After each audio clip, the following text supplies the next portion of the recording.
Je plaide non coupable. Intituler les livres Je plaide non coupable, n'est-ce pas là déjà une façon de s'accuser soi-même? Si c'est vu comme ça, vous voyez, lorsque j'écris des livres comme tout auteur, chacun peut interpréter comme il entend.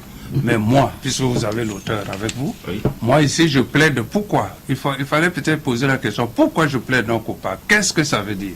Et peut-être que la question viendra après. La question intelligente. La question nous taraude tous, en fait. Oui, mais la question nous taraude tous. Oui, mais justement, donc je plaide non coupable, c'est-à-dire en lisant mes livres. En lisant mes livres, je conçois comme tout le monde que chacun peut lire et interpréter comme il entend. Ce qui se sait d'ailleurs. Oui, selon vous. Mais, je dis mais, lorsque je décris des personnages, là où des personnes, dans le livre, sans citer un seul nom, des personnes qui lisent et qui mettent des noms que eux, ils extirpent de leur cerveau pour mettre sur des personnages fictifs qui ont des caractéristiques généraux, ils prennent, ils mettent le nom et ils affirment de manière péremptoire que il s'agit de telle personne, de Taratampion. Moi, c'est là, le problème, c'est celui-là. Justement, mon général, c'est là où commence le problème de mon côté aussi. Oui. Vous n'avez pas à leur donner réponse, d'autant plus que vous avez déjà écrit ce que vous avez écrit. Oui. Revenir à eux pour dire, ce n'est pas ça ce que vous dites. Non, mais parce que dans la vie, ça a amené des problèmes comme ça, ils trouvent des personnes. Ah oui, le problème de quel? Ah oui, ils amènent des problèmes. Moi, je n'ai pas besoin de... déjà eu des problèmes? Ah bien sûr, ça a amené des problèmes. Un exemple, par exemple, je peux parler des bordels et puis on trouve une bordel, puis on dit que je parle de cette bordel. Voilà. Et par exemple, je peux parler des présidents de République. Oui. On peut aller voir le président de la République de mon pays et dire que je parle de lui. Après, ça fait des problèmes. Pourtant, voilà ce genre de problème. Vous n'avez pas à vous justifier. Mais non, le livre est là. C'est le premier avocat. Mais j'ai à me justifier. Pourquoi? Alors, je peux dire que vous ne comprenez pas. Lorsque vous interprétez comme vous voulez, je ne dis rien.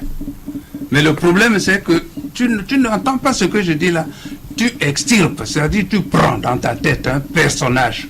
Donc, qui existe dans ta tête avant même que j'écrive. Oui. Et lorsque tu lis mon livre, tu vois dans les caractéristiques, ça correspond au personnage qui est dans ta tête, tu le sors de ta tête, tu mets qu'il s'agit d'un tel. Voilà la différence. Voilà, c'est ça la différence. Oui. Alors, Benoît Nélingolo, je voulais juste savoir, pensez-vous être un auteur incompris? Incompris?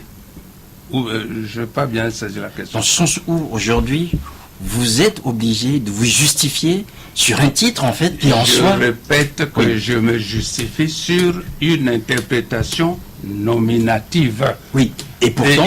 il y a d'autres qui peuvent être... Mais la preuve, c'est que j'ai mis là-dedans des gens qui interprètent mes textes sans mettre de nom de personne. Je ne parle pas mal d'eux, je ne me justifie pas face à eux. Déjà, je répète qu'il faut que nous nous comprenions.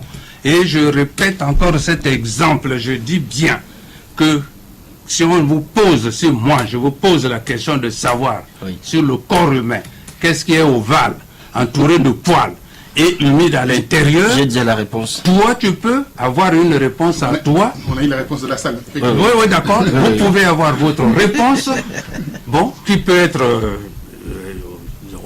avec pudeur, qui n'est pas la réponse de l'auteur. Oui. Donc si vous prenez que ce que vous avez posé comme question là, ça veut dire je parle de l'appareil génital de la femme et que vous insistez que c'est de ça qu'il parle, que je parle, je dis non. Parce que je dis, moi j'ai parlé de l'œil. Voilà la différence, on saisit là maintenant, on saisit. Oui, donc je ne plaide pas là coupable sur quelqu'un qui interprète comme il veut. Maintenant, si la personne, après la description, sort, je dis bien de sa tête, une personne qui existait déjà dans sa tête, pour le sortir, ça veut dire que cette personne-là existait déjà dans sa tête. Oui. Et c'est en lisant, parce que si je n'ai pas écrit le livre, la personne qu'il extirpe là existe bien dans sa tête. Donc il n'y a que lui, c'est lui qui doit bien reconnaître que par rapport au moule général qui est écrit de manière générale dans mes textes, moi un tel, lecteur un tel, il s'agit d'eux. Et tu assumes cela. Mais il ne faut pas dire, moi je parlais d'eux. Il faut dire, par rapport à ce que je connais du personnage, ce personnage-là correspond à ce que j'ai dans ma tête. Et cela n'engage que celui qui imagine. Et cela, voilà, c'est de ça. Alors, dans ce procès, Beno Mondélingolo, qui est le procureur et où est la partie civile? Bon, d'abord, le procureur, c'est ceux qui lisent. La partie, les lecteurs, oui. C'est tout cela, hein, les lecteurs. D'accord. C'est les gens qui lisent qui peuvent être aussi bien procureur que partie civile.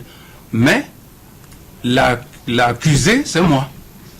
L'accusateur, c'est les gens qui extirpent, je reprends, qui extirpent de leur tête les personnages qui sont dans leur tête et mettent là. Et après, ça peut m'amener des problèmes. Mais il y a une question qui est sûre. Comment vous avez choisi, enfin comment vous avez fait la sélection de ces 24 lecteurs ou lectrices, si vous voulez, et pourquoi il n'y a pas des dictateurs au niveau des gens qui vous tapent dessus, voilà. Qui seraient même les plus nombreux. Hein. Voilà, qui seraient même les plus nombreux. C'est-à-dire, le livre serait plus gros. C'est-à-dire, le livre serait plus gros. Ensuite, la thèse elle-même est bien posée.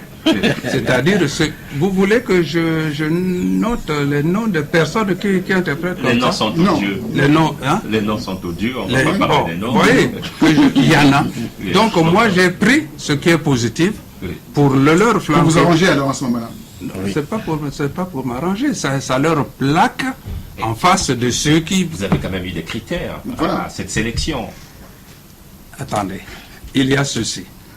Vous avez posé une question, laissez-moi aller jusqu'au bout de la réponse. On vous laisse aller. Il y a des personnes qui pensent comme ça, et vous avez voulu que je mette aussi leurs écrits. Moi, je dis non, le livre serait trop gros. Mais ils existent, ces personnages-là. Donc, par rapport à eux, je prends des personnes comme des témoins, donc des avocats, qui lisent mes livres autrement que eux.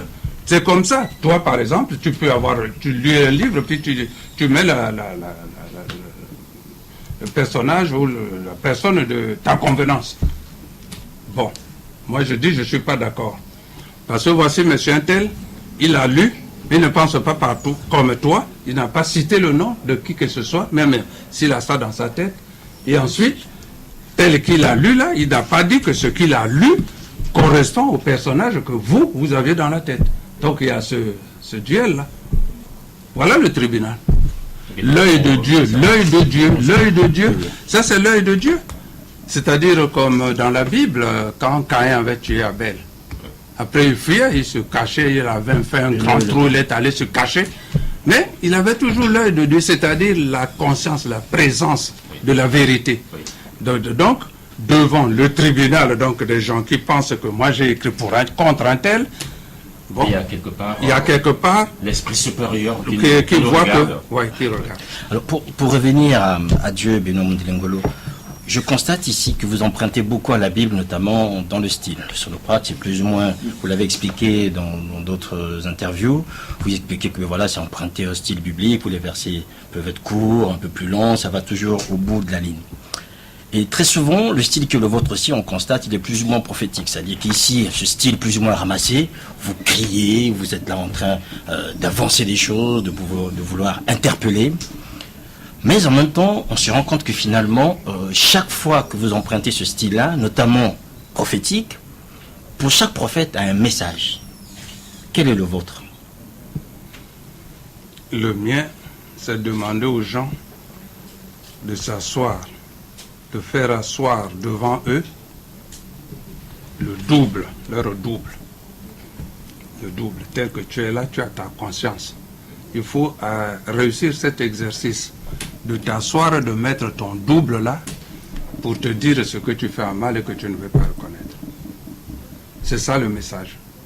C'est même écrit là-dedans. Lorsque tu veux monter vers la voie de la perfection, j'ai dit ça dans du coq à l'âne, sur la voie de la perfection.